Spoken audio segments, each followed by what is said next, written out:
For our topic, we had connecting to the audience, and the first part of that is demographics. And if you don't know what demographics is, it's data relating to population and particular groups within it.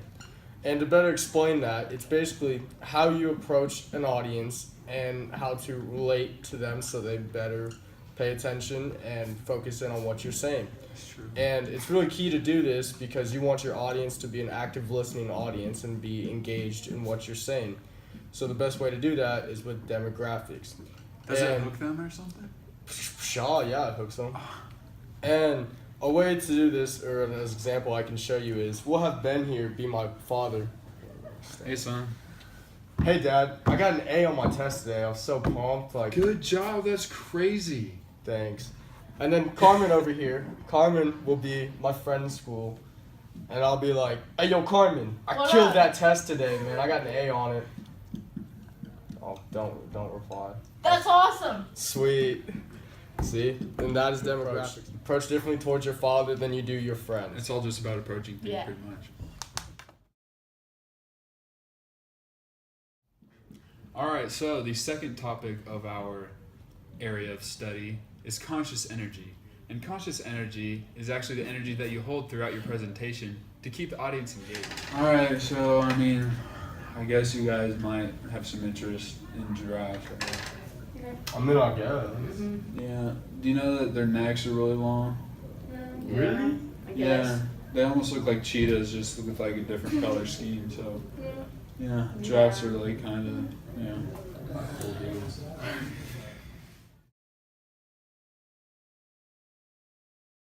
Yo, what's up?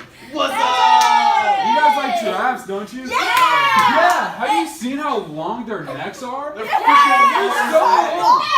So long. You know what's crazy? What? They kind of look like cheetahs, just with a different color scheme. Yeah.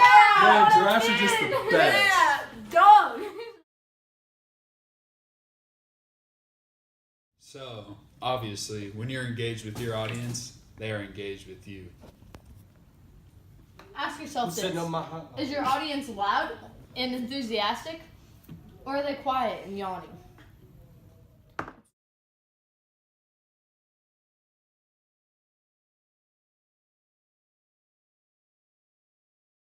Today I was walking in the hallway and I saw my friend and we were just talking and then all of a sudden she tripped and fell and I started laughing because it was super funny. And, oh my god. I was walking in the hall and I saw my friend and she tripped and fell. So, as you can understand, talking too fast and not using enough pauses can cause your words to become jumbled up and no one can understand what you're saying.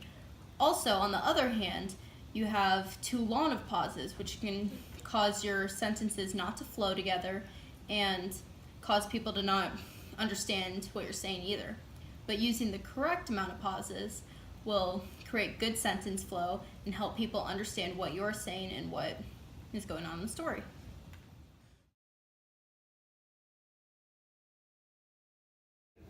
How you respond to your audience is very important when giving a speech. You have to stay on task no matter what the audience is doing. It can mess up your speech if you get distracted. Like, for example, if you're telling a joke and the audience just doesn't laugh, then maybe you should tell another joke, but you got to keep on going, stay on task, and you have to keep them engaged the entire time. Did you know 3/4 of truck drivers are convicted child molesters? So next time you see a truck driver, just remember there's 75% chance that they're child molesters. And so if a truck driver ever asks you for candy, then you should probably say no and run away as fast as you possibly can. It's okay. Danielle?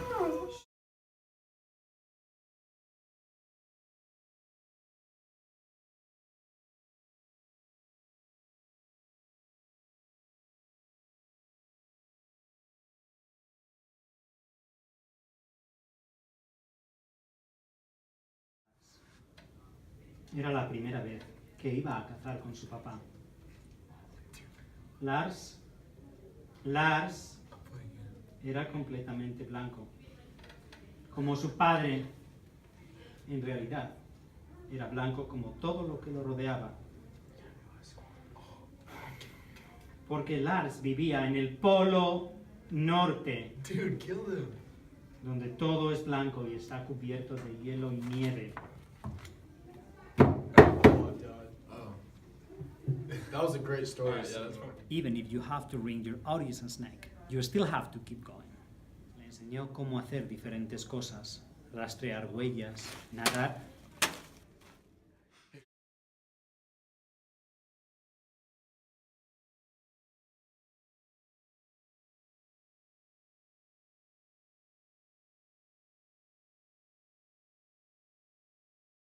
Storytelling. So, a main part in storytelling is the exposition. This is the introduction to the story, explaining characters in the setting that the audience is going to hear about during the story.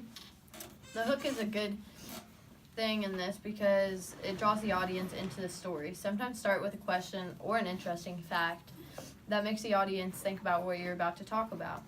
The rising action is the next part in this, and this is a series of events that lead up to the greatest point in the story called the So climax. this leads up to the climax, and the climax is the highest point in the story, and that's when it's the most exciting, and the conflict is at, you know, it's like the conflict. And It's then, what everyone looks forward to during the Mhm. story. and then the falling action is when everything kind of falls in place, all the pieces come together from the story and from the climax, and then the resolution is the conflict from the story is resolved, it's the end of the story, everything's good. And when telling a story, you need to make sure that everything is in order, or else your story's not going to make sense, is it?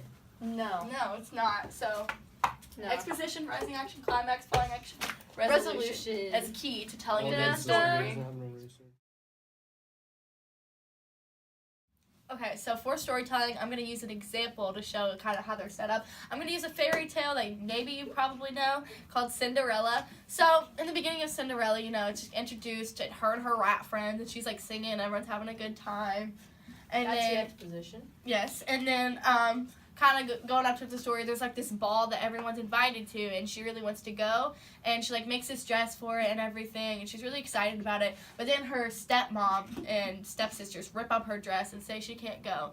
So, but then she like cries and gets all depressed, and this fairy godmother comes and like puts this little spell on her and makes her beautiful and gives her a pretty dress and shoes. And she ends up going to the ball. But here's the thing. It's going to wear off by 12. So she's got to, like, dip out of there by 12. So she's at this ball, and she meets Prince Charming, and they really love each other already. It's like love at first sight. And then she leaves her shoe because she got to get out of there by 12. And so, yeah. So then he's, like, going around with this shoe trying to find, like, the owner of it. And the stepmom and the stepsisters aren't, like, letting her like, measure her foot because they all want to, like, cram their foot in there. And then he ends up getting to her. She ends up measuring her foot. It ends up fitting. And they live happily ever after.